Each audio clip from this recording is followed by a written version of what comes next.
दोस्तों मध्य प्रदेश में आपने देखा होगा कि समाजवादी पार्टी पूरे ज़ोर शोर के साथ इस बार चुनावी मैदान में कूद रही है, पूरी तरह से तैयारी कर रही है और समाजवादी पार्टी और कांग्रेस पार्टी के बीच में प्रत्याशी उतारने को लेकर आपने देखा कि तनातनी भी हुई थी। हालांकि दोनों इंडिया अलायंस में हैं, लेकिन उसके बाद भी तनातनी देखने को मिली और फिर वो पूरा मामला यूपी तक भी पहुंचा था। और अब ये खबर सामने आ रही है कि नामांकन के आखिरी दिन ज्योतिरादित्य सिंधिया ने एक बड़ा गेम समाजवादी पार्टी के लिए खेल दिया, उनके खिलाफ खेल दिया। दरअसल नामांकन के आखिरी दिन सिंधिया ने सपा प्रत्याशी को बीजेपी में शामिल करा लिया। आप सोचिए कि ये कितना बड़ा खेला सिंधिया ने समाजवादी पार्टी के खिलाफ किया है।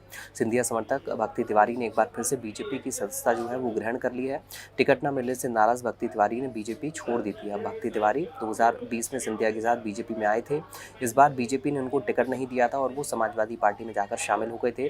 खरगापुर विधानसभा से उनको टिकट भी मिल गया था समाजवादी पार्टी से, लेकिन नामांकन के आखिरी दिन जब उनका नामांकन था, नामांकन के आखिरी दिन वो फिर से बीजेपी में शामिल हो गए।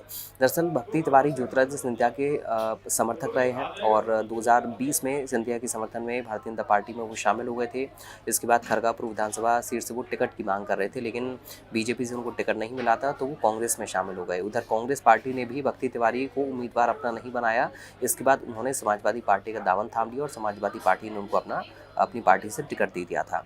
लेकिन नामांकन के आखिरी दिन ज्योतिरादित्य सिंधिया ने उनकी बीजेपी में एक बार फिर से वापसी करा दी है और समाजवादी पार्टी को एक बड़ा झटका भी दिया है।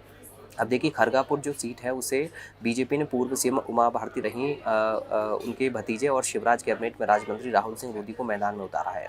अब बीजेपी में शामिल होने के बाद भक्ति तिवारी ने कहा कि वो बीजेपी के लिए पूरी ताकत के साथ प्रचार करेंगे, यानी कि टिकट की मांग उन्होंने नहीं की है। उन्होंने पूरी तरह से बीजेपी के प्रत्याशी को समर्थन करते हुए प्रचार प्रसार की बात कही है।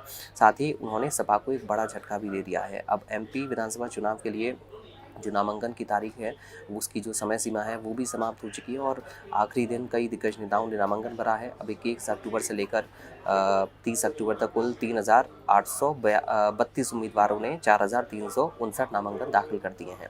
आने वाले वक्त में इलेक्शन देखना होगा कि इस सीट खरगापुर सीट को लेकर क्या जनता का रिएक्शन आता है। नमस्कार।